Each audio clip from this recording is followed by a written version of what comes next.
مشاهدينا الكرام، سريعا نحب ان احنا نستقبل كل استفساراتكم واتصالاتكم التليفونيه، دايما بيردوا عليها نخبه من اكفأ وامهر الاطباء بيشرفونا في استوديو قناه صحتي.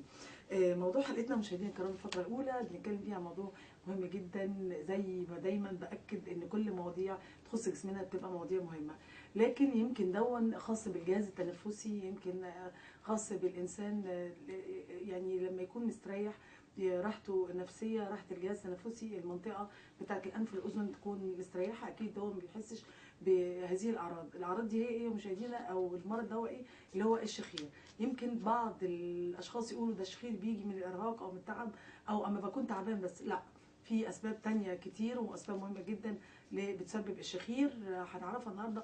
هنعرف اسباب الشخير ايه مشاهدينا الكرام، هنعرف اعراضه، هنعرف طرق التشخيص، هنعرف الاعراض، طرق التشخيص طبعا، وهنعرف التقنيات الحديثه في علاج الشخير مع ضيفنا شرفنا النهارده الاستاذ الدكتور احمد الخطيب، استاذ جراحه الانف والاذن والحنجره. اهلا بحضرتك يا دكتور، منورنا.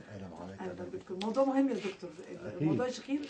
يعني ناس كتير جدا بتعتقد ان الشخير ده بسبب ارهاق او تعب، شويه ارق او قلق، فالانسان بيشخر، لكن اكيد يا دكتور حضرتك زي ما قلت لنا ان هو ليه سبب اساسي وسبب علمي وسبب مرضي في الجسم. ايه هو يا دكتور؟ نعرف من حضرتك. هو نعرف يعني ايه كلمه شخير؟ اه الشخير اللي هو الصوت اللي بيحدث اثناء النوم.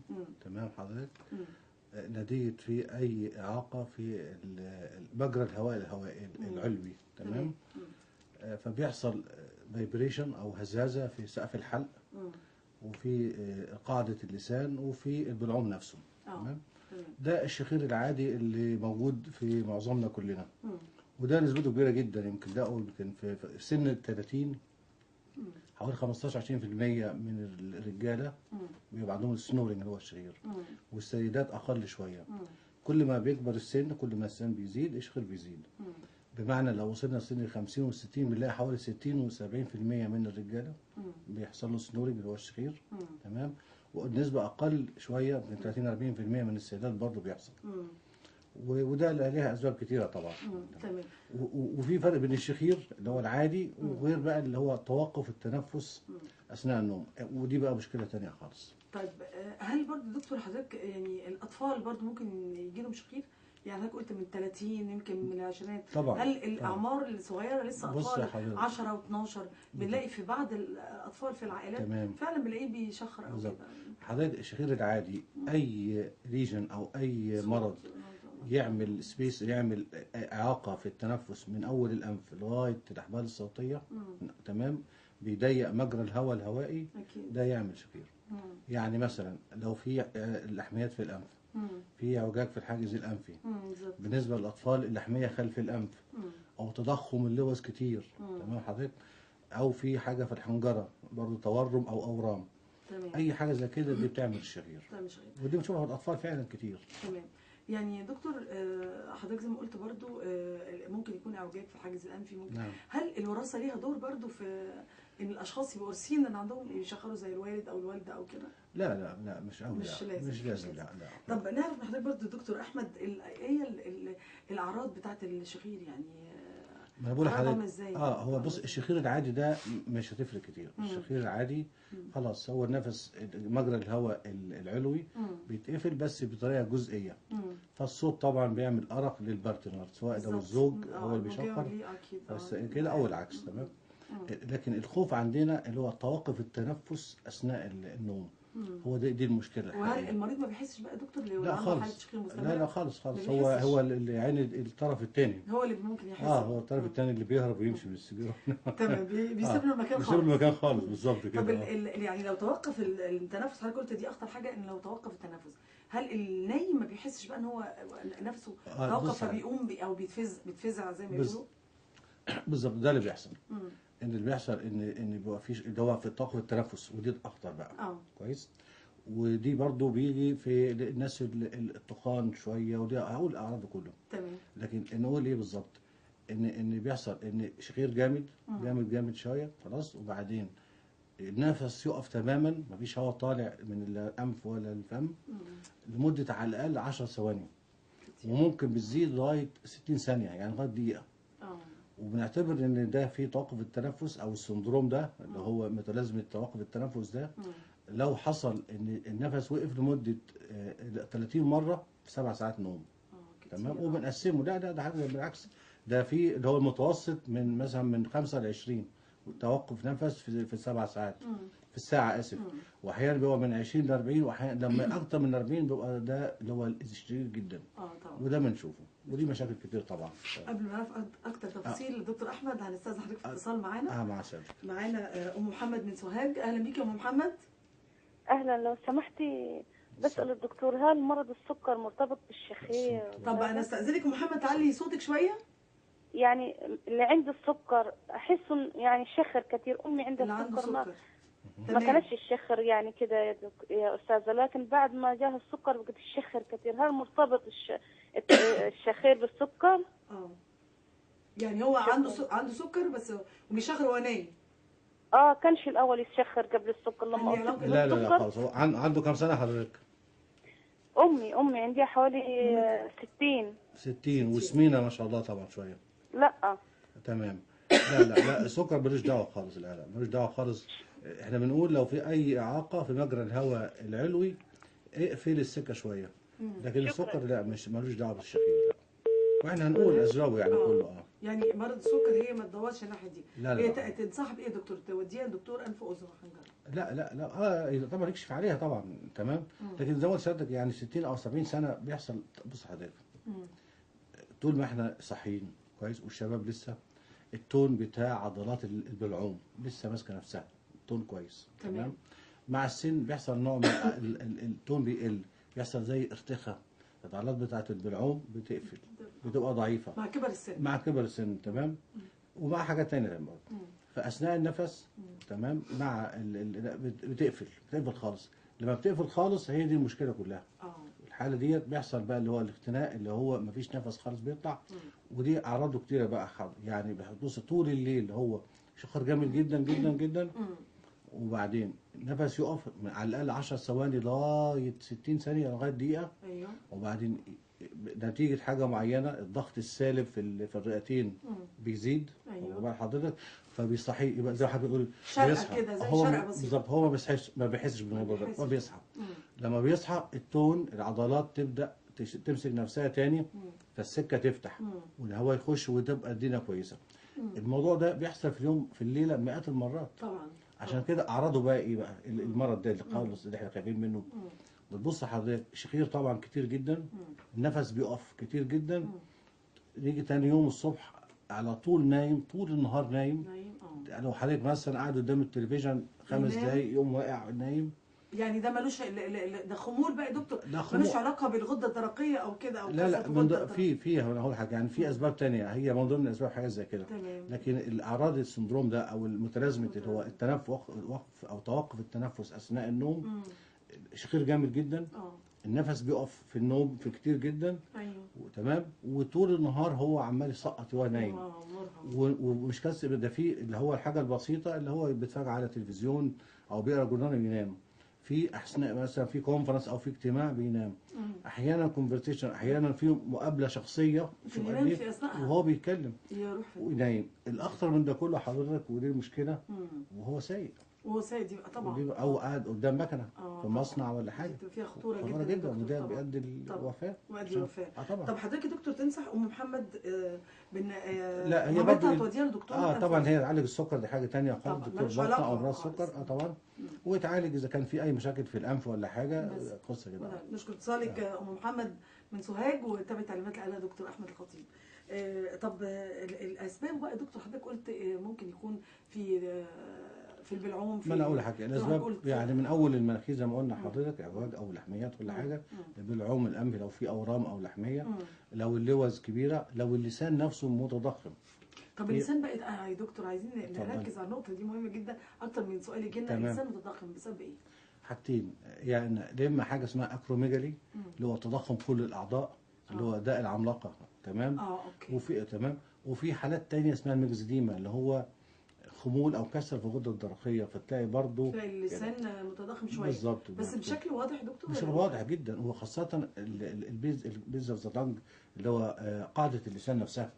هي دي اكتر حاجه اللي ورا. قاعدة اللسان هي اللي هو يعني لسان يا دكتور تحت اللسان بقى ورا خالص. قاعدة اللسان هي دي اللي بتقفل البلعوم، اللي بتقفل البلعوم السفلي. هي اكتر حاجه دي بتقفله. وعشان كده دي ليها عمليات لما نخش في العمليات. ده بالشال بالليزر. يعني ممكن يا دكتور بيتعمل عمليات بقى الجزئيه دي؟ ده عمليات كتير لما نخش عمليات يا دكتور. ومش كلها برضه، يعني احنا بنبسط الامور برضه، لكن طيب. عايزه كير شويه، يعني عايزه كير من الطبيب ولا من المريض؟ من الاثنين، لا اكتر من التخدير نفسه ومن الطبيب.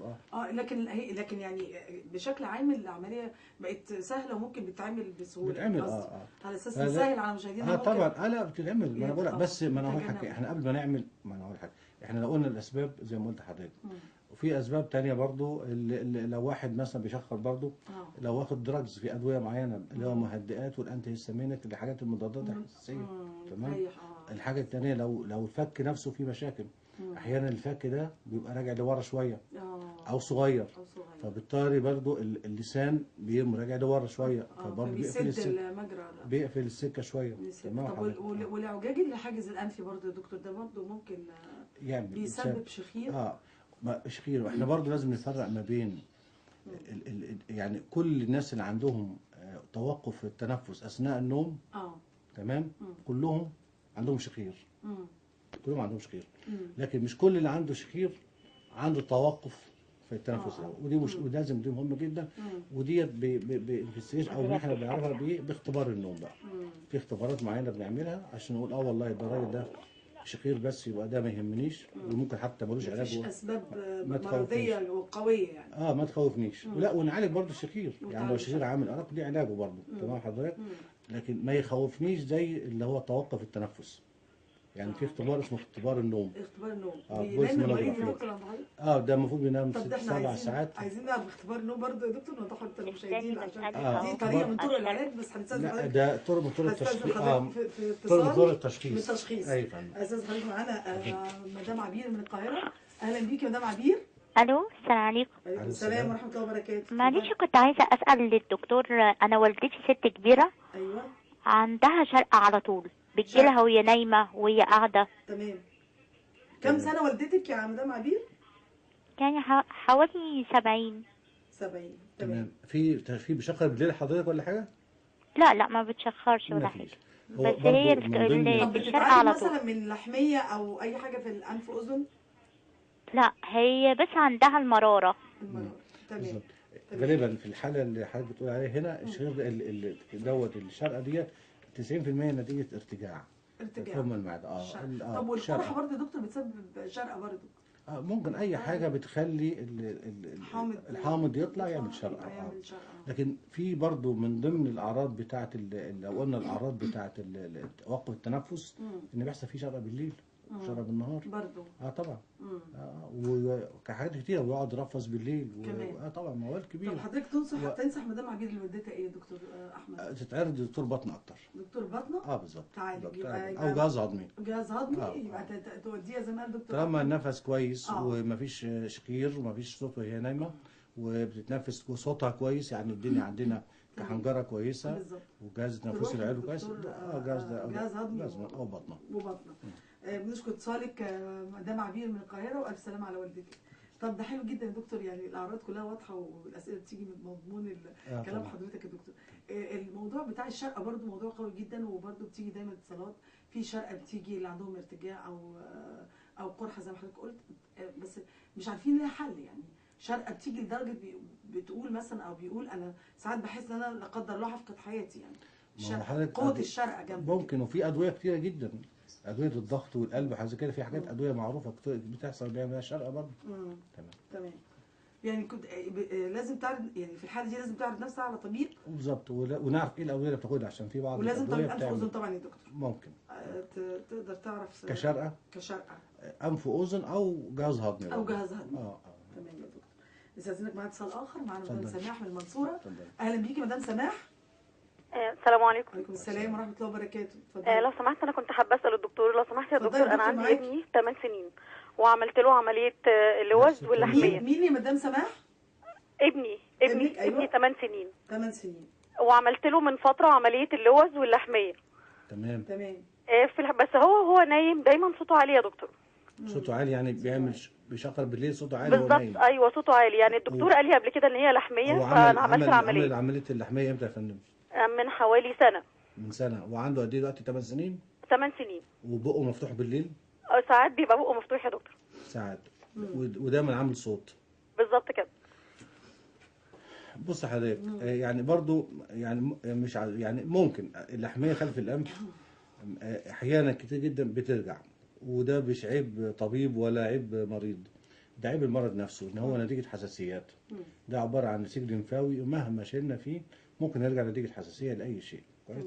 فسنه او سنه ونص ممكن تكون رجعت تاني. ممكن ترجع. والحاجه الثانيه ممكن في مشاكل في الفك، الاطفال كتير جدا في مشاكل في الفك. فك راجع لورا او كده. فده برضو يعني نعمل اشعه جانبيه كده على البلعوم الانفي، نتاكد ان مفيش ارتجاع تاني للحميه. تمام. ويتعاد على الدكتور انف واذن يبص عليه، او في مشاكل في الانف عادي، ممكن يكون في حساسيه برضو مناخيريه صغيره قافله السكه بيخليه يشخر بالليل. بس نعمل اول نعمل نتاكد بس ان مفيش ارتجاع او حاجه للحميه اللي عملتيها حضرتك من سنه، ومفيش حساسيه، ونعرضه برضو على، لو ده مفيش حاجه خالص ممكن نعرضه على دكتور اسنان. تمام يا دكتور. يعني تابعي تعليمات مدام سماح من المنصورة، بنشكرك طبعا، وتابعي تعليمات قالها دكتور احمد الخطيب. طب يا دكتور برضو نرجع تاني لاعوجاج الحاجز الانفي، لانه منتشر جدا يا دكتور، يمكن في ما اعرفش الوطن العربي في كل يعني مش عارفه ايه سببه، يعني عايزين برضو نعرف ده من الاسباب الجامده جدا بسبب الشخير يا دكتور متهيألي. برضه نعرف يعني برضه اسبابه ايه يا دكتور؟ لا بص حضرتك، هو في اسباب بالظبط. يعني هو مولود كده. بص حضرتك، هو الحاجز الانفي ربنا سبحانه وتعالى ما خلقوش في النص مسطره يعني. هو لما جاي يمين شويه جاي شمال شويه كده. تمام. يعني هو لكن قياسيا ما فيش الحاجز الانفي في وسط لا لا منتصف الوجه بالظبط. لا مش على طول، لا طبعا. لكن احيانا كتير طبعا ممكن يكون هو مولود بيه كده. ايوه. او تروما، خبط وهو صغير اثناء الولاده، او اي حاجه وقع على، والاطفال وقع على مناخيره وقصه، ودي بنشوفها كتير. اكيد. لكن هي المشكله ما ممكن الحاجز الانفي معوج لكن غير مؤثر. يعني الدنيا مفتوحه في الناحيتين وكل حاجه. يعني سبب قوي من اسباب الشرقه او الشخير. لا الشرقه لا، ممكن شويه الشخير من ضمن الاسباب. ما بقول لك اي حاجه تقفل السكه من اول الانف لغايه الحنجره او الاحبال الصوتيه ممكن تعمل شخير. طب في حاجه ثانيه يا دكتور اللي هي اللحميه، برضه اللحميه دي بتحتاج عمليه بقى عشان صحيح بسبب الشخير برضه. لحميه خلف الانف او لحميه الانف. لحميه الانف بالظبط. ما ده من ضمن العلاج، ان احنا قبل ما كده بنعمل، لو في عنده مشاكل في المناخير بنعملها. بتحتاجوا امتى يا دكتور يعني تعملوا عمليه؟ دايما تدي علاج الاول يعني؟ لا بص حضرتك، لو في حاجات يعني مثلا لو لحميه خلف الانف وملهاش حل وكبيره، ما خلاص دي لازم تتشال. لو لحميات متكرره نتيجه حساسيات الانف برضو، وخدنا علاج موضعي بخاخات كورتيزون والقصه دي وما راحتش، يبقى للاسف برضو يبقى عمليه. عمليه برضو. طبعا. تمام. يعني الاول يا دكتور بتدوا علاج، ولو لقيتوا ان هو مش فعال قوي تبتدوا، او كبيره زي ما حضرتك قلت لازم تبتدوا تعملوا عمليه. تمام. طيب نعرف اكتر برضه يا دكتور حضرتك معانا اتصال. صديقي معانا مدام ايمان من اسكندريه. اهلا بيكي مدام ايمان. الو السلام عليكم. وعليكم السلام ورحمه الله وبركاته. ازي حضرتك يا مدام تغريد؟ اهلا بيكي يا مدام ايمان، صديقه البرنامج ودايما ايوه بالظبط كده حبيبتي، بالظبط. شكرا. ممكن اكلم الدكتور لو سمحتي؟ طبعا اتفضلي يا دكتور احمد معاكي، اتفضلي. ايوه مساء الخير يا دكتور.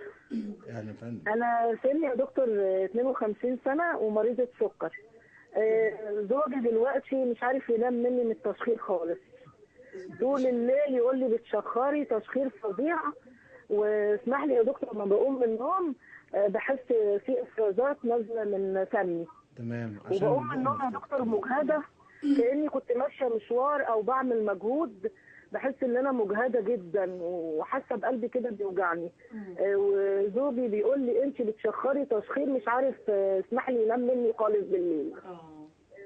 طيب مش عارفه، انا منزعجه، الموضوع ده يعني منزعجني جدا ومزعجني الصراحه. لا مش السن قلت لي 52. ايوه. طب الوزن كام حضرتك تقريبا؟ سكر وضغط يا دكتور. الوزن كام؟ الوزن قد ايه مدام ايمان؟ الوزن 90 كيلو يا فندم، وثابت بقالي 20 سنه وزني 90 كيلو، ما ولا بيزيد ولا بيقل. تمام ماشي. 90 كيلو برضه زياده شويه يا مدام ايمان. تمام معلش. طب معلش برضه، هل زوج حضرتك فصل. كنت عايز اسالها هل برضه في توقف في النفس ولا لا؟ هو ده اللي يفرق معانا. تفرق. يعني هو طبعا هو السمنه، بص حضرتك، السمنه مؤثره طبعا من ضمن، عشان كده احنا لما نيجي نقول العلاج لازم الوزن ينزل لو في سمنه. طبعا هي بتقول بقى لي 20 سنه على كده، يعني واضح ان من قبل ما يجي لها السكر والضغط مثلا. ما هو بالظبط كده، لكن لا، السكر ملوش دعوه. الضغط ده ممكن يكون عامل برضه لو في لا قدر الله اختناق في التنفس او توقف التنفس، بالظبط، يعمل ضغط، ويعمل ضغط رئوي، ضغط زياده في الضغط الرئوي، ويعمل اضطرابات في القلب، بالظبط، ولا قدر الله بيعمل لغايه وفاه كمان، يعني حاجات طبعا بيعمل كل حاجه حقيقه. طب يعني يا دكتور حضرتك كنت عايز تسالها هل في توقف في التنفس ولا لا؟ نقول لها لو في توقف ايه اللي تتعامل ازاي، ولو لا يعني لو بص حضرتك، لو في توقف او كده لازم تعمل حاجه اسمها اختبار نوم. لو في توقف اختبار النوم ده هيفرق معانا كتير. والله حضرتك طلع الموضوع الشخير البسيط خالص، يبقى نمره واحد لازم تخس باي طريقه. تمام. وبعدين خلاص هل اخبار عندها غده درقيه اخبارها ايه؟ الحاجات ديت بتاثر كتير جدا تعمل. لكن هي واضح ان الوزن تقيل برضه شويه، تخس شويه. تنصحها بايه دكتور مدام ايمان؟ تذهب للطبيب؟ نعمل هو بصراحه ربنا ده بيبقى دكتور انف واذن زي تخصص حضرتك بالظبط. ده تخصص عندنا، وبتوع الصدر بيعملوه، بتوع النيورو اللي هو العصبيه. ده اختبار نوم. اختبار نوم بقول لك، اختبار النوم ده العيان ده بيقعد 7 ساعات نايم ومتوصل ببارامترز معينه، الكترود معينه، في حوالي 10 11 حاجه، من اول رسم مخ، رسم قلب، رسم الحركات بتاعه العين، وعشان الشخير اكتر بيجي في النوم اللي هو الرابد اي موفمنت، اللي هي العين لما تبقى بتتحرك بسرعه. بنشوف الهواء طالع من الانف والبق، حركه القصبه الهوائيه بتتحرك ولا لا، حركه الصدر، تعرف حركه الطبيعي الصدر والبطن بيتنفسوا يطلعوا مع بعض. لكن لو في اختناق بارادوكسيكال تلاقي دي تطلع ودي تنزل، ودي اول علامه باينه. تمام. وفي حركه بنحط هنا برضو الكترون نشوف العضلات اللي هنا في حركه جامده ولا لا. كويس. واهم من ده كله الاكسجين. يعني المريض بيحجز في اختبار النوم يوم ينام 7 ساعات 7 ساعات متوصل زي ما حضرتك قلت يا دكتور بكل اجهزه الجسم، ونشوف الساتوريشن بتاع الاكسجين بتاعه، الانسجه بتاعته اخبارها، الاكسجين قد ايه بينزل قد ايه. تمام حضرتك بالظبط كده. ده مهم جدا يا دكتور. حاجه ده مهم جدا، وده بيقول لي بالظبط هل هو اوبستراكتيف ولا لا، يعني هو في اختناق ولا لا، ودرجته قد ايه، عشان درجته ده مهم جدا يا دكتور فعلا. وده هو ده الاختبار الوحيد اللي يقول كل حاجه. ادينا كل التفاصيل. وبعد كده في حد عايز معاك؟ طب اتفضل. طبعا نشكر مدام ايمان من اسكندريه ونقول لها تابعي الف سلام عليكي، وتابعي تعليمات دكتور احمد، وبرده يا ريت تقللي وزنك، حتى ده فايده ليكي عشان السكر مهم جدا لتخسيس الوزن. واتصال اخر دكتور معانا ام حماده من القاهره. اهلا بيكي ام حماده. دكتور احمد. ام حماده. ايوه اهلا بيكي، ممكن تعلي صوتك شويه؟ ماشي. السلام عليكم. وعليكم السلام ورحمه الله وبركاته. ايوه يا حبيبتي. السلام عليكم. وعليكم السلام ورحمه الله وبركاته. ايوه يا حبيبتي. والله عايزه اسال الدكتور احمد سؤال. اتفضلي. ابني عنده 25 سنه. ايوه معاكي يا ام احمد. ام حماده. وعنده ودنه الشمال بتوجعه، فيها زي هوا داخل وخارج، بيقول لي عامله دب، يعني يقعد ينفخ لي ببقه انها بتعمل هف هف داخل خارج. ايه ده بقى؟ يعني هوا بيخش في ودنه ويطلع؟ نعم. هوا في ودنه؟ ودنه الشمال. بتصفر يعني ولا ايه؟ بتصفر؟ بتعمل صوت؟ لا بتعمل صوت. طب عرف ازاي ان في هوا طلع؟ عرف ازاي ان في هوا طلع ودخل؟ لا هي بتعمل كده. ايه ده؟ طيب. يعني ماشي. هو كان طب جابت قبل كده صديد ولا حاجه لا قدر الله؟ طيب هو يعني غالبا في ثقب في الطبله. تمام. غالبا ايه؟ علي صوتك معلش. ويا ريت حضرتك برضه والله تعلي صوتك. علي شويه يا محمد. طيب بص حضرتك، يعني طالما كانت الاذن دي بتجيب صديد من فتره، تمام، فغالبا في ثقب في الطبله. تمام. فعشان كده في هواء بيخش ويطلع، بس هي غريبه شويه انه حاسس بيه. يعني الثقب احنا بنشوفه بعينينا بالمنظره وبالميكروسكوب يعني، لكن هو بيحس بيه. ده حاجه كويسه. معنى كده قناه الساكس بتاعته مفتوحه جميله خالص يعني. فبرضه ده يتعرض على دكتور انف واذن، ولو في ثقب وناشف وجاف وجميل ممكن تعملوا ترقيع طبله عادي خالص، النتيجه كويسه جدا على فكره. تمام يا دكتور. بنشكر هو اتصالك. شيء اتفضلي. بنشكر اتصالك طبعا ام حماده في القاهره، والف سلامه على ابنك. هو الشيء الغريب بس ان السنورنج والتشخير وتوقف النفس كتير جدا في الرجاله. ما شاء الله كل اتصالات النهارده السيدات يا دكتور، ما اعرفش يعني برضه يعني طب ايه ده جديده يعني انتشار السيدات برضه، ده حاجه جديده يا دكتور. لا واضح احنا دايما متعودين الاب الجد بيشخر. لا اقول كلمه يعني واضح ان حضراتكم بتستحملوا فساكتين. الرجاله ما بتستحملش فبتقول لها انتوا مش واكلين، احنا كلنا بنشخر طبعا للاسف يعني.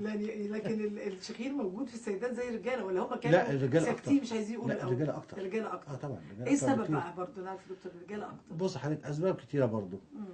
حاجه هرمونات مثلا، تعب بتاع اليوم، العضلات بتاعت الرجاله بتبقى قويه اكتر مع النوم، لما يحصل فيها ارتخاء بتبقى اكتر ان هي اتوني يعني بتبقى ضعيفه اكتر، فتبقى سهل ان هي يحصل لها كولابس، ان هي تقفل البلعوم خالص، الهواء ما يخشش كده يعني. لكن هي وجد ان في الرجال اكتر يعني.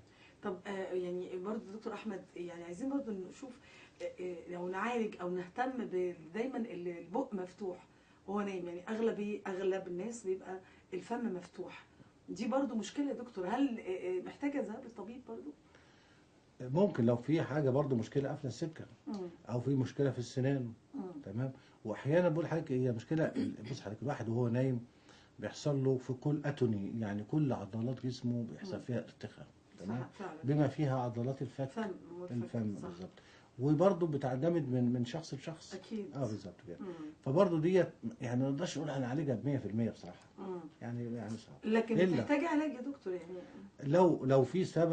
لو في سبب جامد مخلي ان النفس ما بيخشش مناخير، فالعيان زي الطفل الصغير عنده لحميه خلف الانف. فالولد يا عيني بيتنقى وفي لحميه قافله السكه هنا خالص، اللحميات بتاعت الانف او اورام الانف لا قدر الله، المناخير مش شغاله، فخلاص اوتوماتيك لازم يفتح بقه عشان يقدر يتنفس. لكن احيانا ما بتلاقيش الكلام ده كله، لكن بتلاقي الفم مفتوح فعلا. وكل ده برضو في الاطفال بيجي نتيجه اللحميات.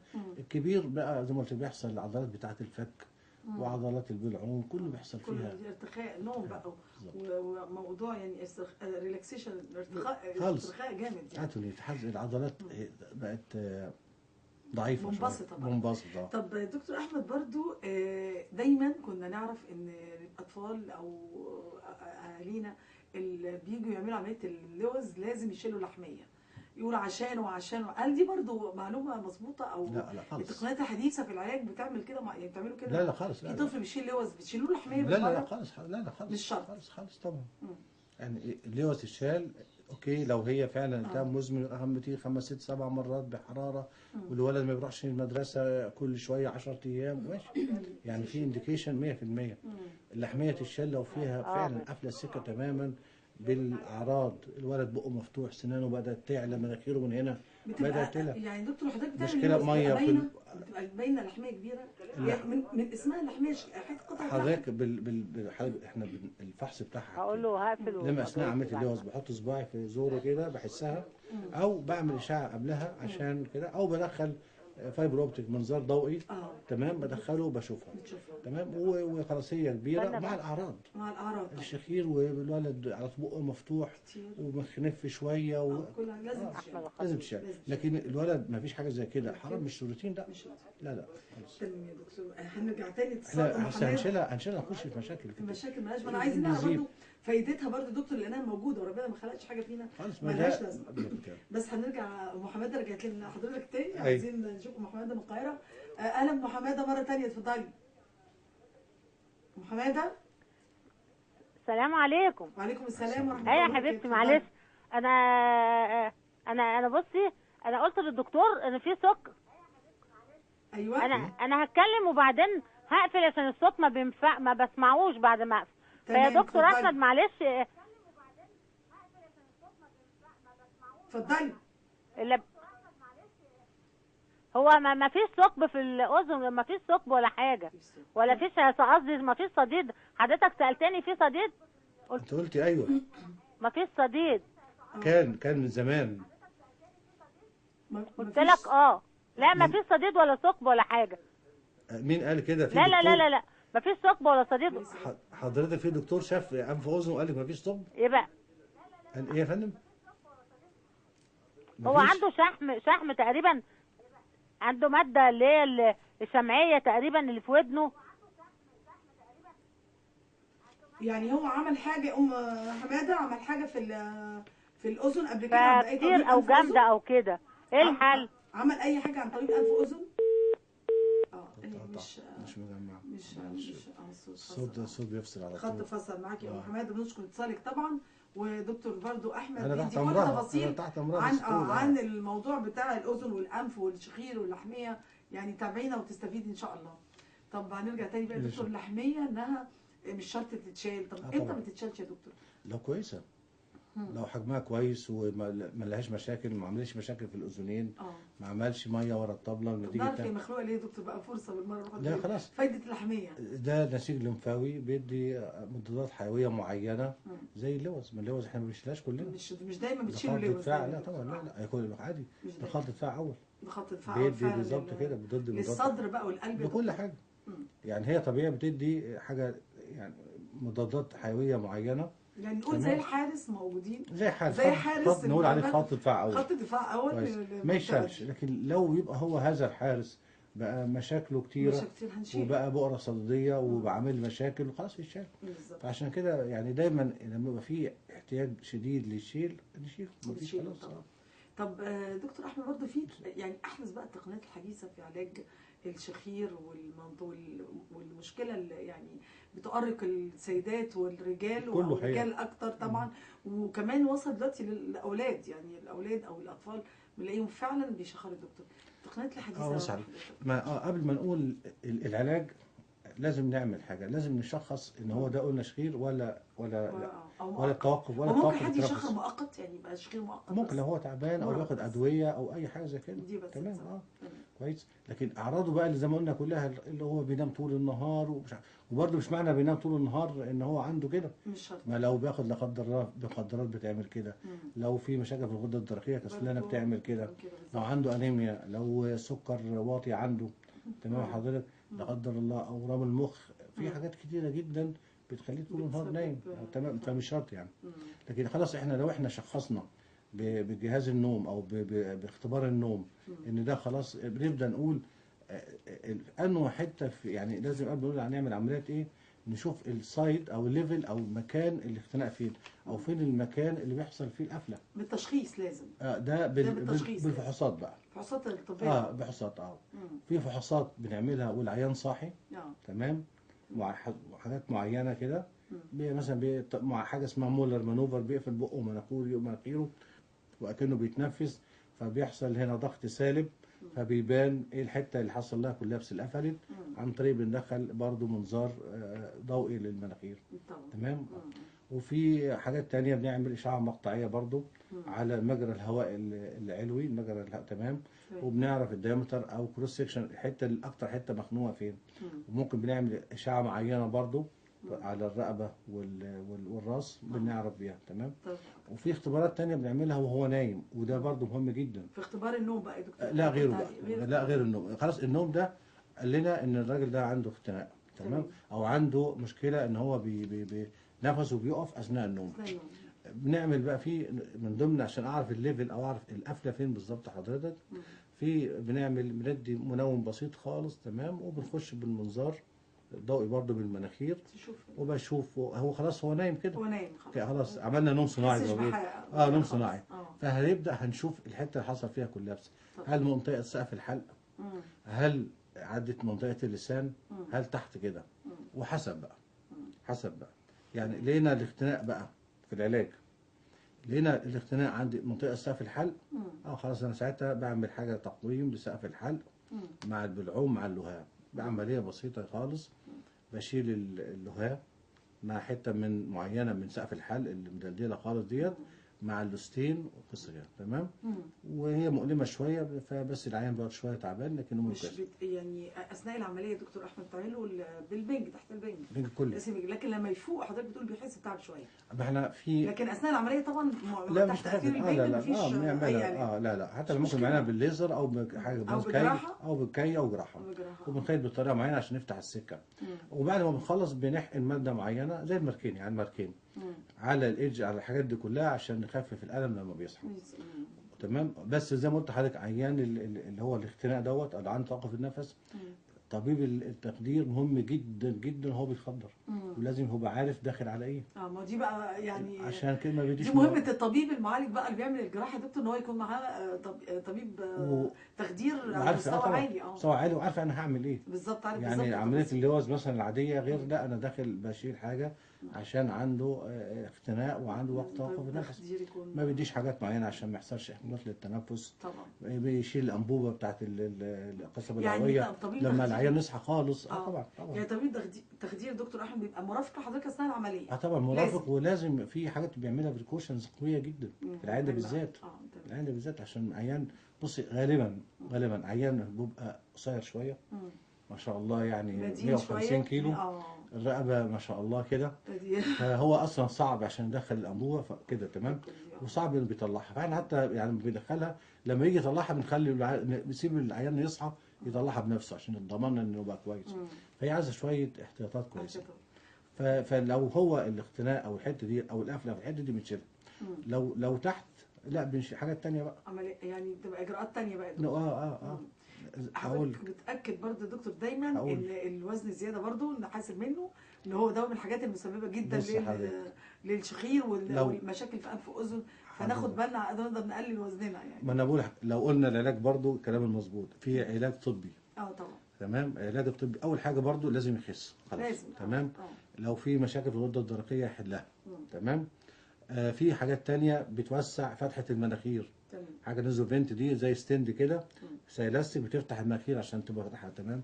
في جهاز معين برضو كده بيشد اللسان، يشد اللسان بالليل ويمسك في الشفتين كده عشان يطلع اللسان كويس.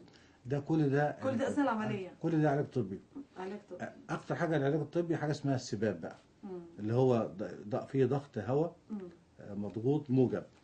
تمام. ده عباره عن ماشين، عباره عن مكنه بتطلع هواء بضغط معين يمكن من 7 ل 15 سم ميه. تمام. وده بيحط على ماسك جهاز صغير جنب الكومودينو بتاعه، وبيتوصل على ماسك على المناخير او احيانا على المناخير والبق. وده ميزته ان هو بيدي هواء تحت ضغط. الضغط ده بيمنع البلعوم ان هو يقفل يعني ده يعني بياخد زي اكسجين يا دكتور؟ ده هواء عادي خالص، مفيش اكسجين، هو هواء عادي خالص، هواء الاوضه. تمام. وده كان الاول جهاز مثلا قد نص الاوضه كده، حاجه زي بالظبط زي الكمبيوتر بتاع زمان، ودلوقتي بقى كده. كان الاول جهاز كبير جدا جدا وماشين صوته عالي جدا. دلوقتي بقى حاجه كده يعني صغيره خالص وتتحط على الكومودينو. فالجهاز ده بيطلع 99 بيعالج 99% من الموضوع دوت. والله خلصنا العلاج الطبي، في بقى العلاج الجراحي زي ما قلت لحضرتك متنوع كتير جدا، من اول اللي هو تكميل سقف الحلق لأول سقف الحلق بنعمله بالليزر. تمام. او في عمليات اللي هو الوجه والفكين، دي عمليات كبيره جدا عشان كل دوت بنكسر الفك من هنا وعشان نطلعه بره شويه، الفك العلوي السفلي والعلوي. تمام. عشان برضو العمليات بسبب التشخيص كل ده كل ده عشان نعالج موضوع الشخير. طبعا لا نعرف برضو اكتر دكتور الجراحات الجامده دي. بس معانا اتصال، معانا استاذ ممدوح. نكمل بعد كده علاجنا. اهلا بيك استاذ ممدوح. السلام عليكم. وعليكم السلام ورحمه الله وبركاته. اتفضل.